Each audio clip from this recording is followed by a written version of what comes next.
He's lived a whole life of public service, even when he was working in private industry. He's a man of very fine integrity. He has a presence about him.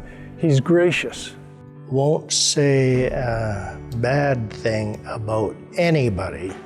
May lift an eyebrow. I was born in Edmonton on July the 25th, 1929. I went to school, had my paper route. Well, his name was Julian because we have a grandmother, Julia Ann Judd. That's where he got it from. He didn't like Jewel because somebody called him Little Jewel. So when he started going to high school, he changed it to J. Judd. And that's how he's known now. Dad ran for us first for the Liberals in 1935 when the social credit, first with Bible Bill Aberhart, first swept the province. I worked in Dad's campaign.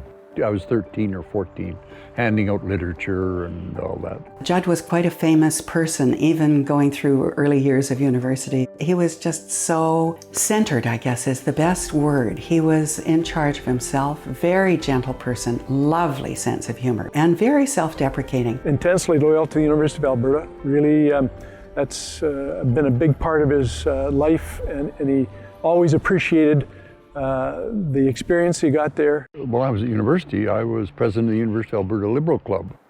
I wasn't a very good student at university because I had a subcontract with the post office. I picked up the mail in the west half of Edmonton. I would go to class periodically when I could squeeze it in.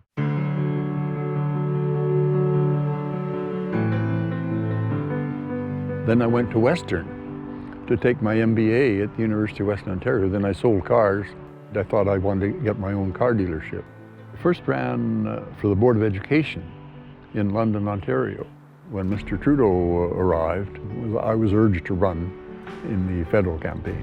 He was elected as an MP in London West, served as a secretary to a couple of different ministers, then was appointed to the cabinet himself as Minister of Indian Affairs, and held a couple of other positions, including the chairman of the Treasury Board, which is a big, big deal. And that gives you an idea of the kind of confidence that Prime Minister Trudeau had. He made some major gains for the recognition of the territories, both the Yukon and Northwest Territories. Judd was a very deep and concerned listener, and he tried and solve the problem from that perspective rather than saying, here's what I would do if it was me. I signed the first modern agreement, the James Bay Agreement, with the Cree and the Inuit, which was the first modern treaty that had been signed. He was always concerned about the advancement, particularly of the education of Aboriginal youth. When we were defeated by Joe Clark in 1979, Mr. Trudeau had asked a fellow named Andre Ouellette and myself to chair the National Rebuilding Committee.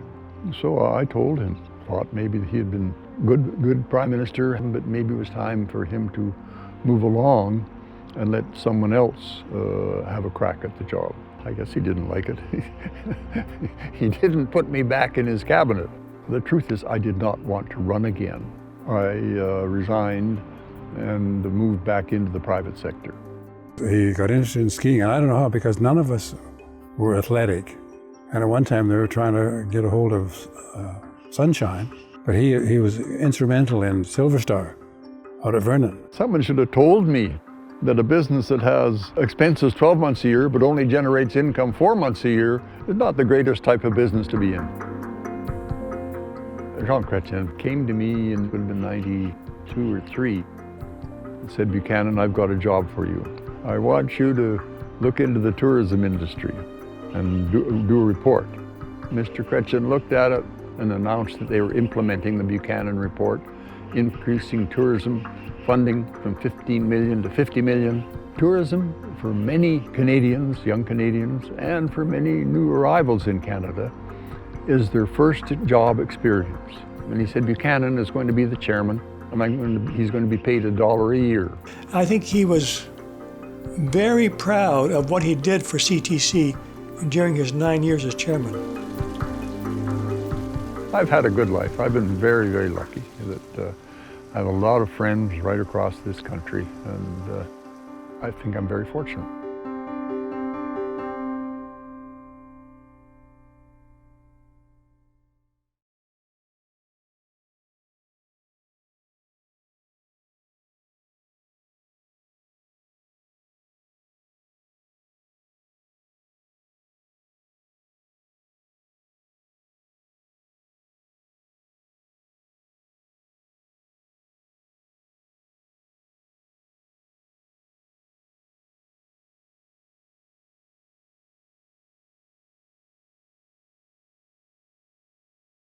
While I was at university, I was president of the University of Alberta Liberal Club.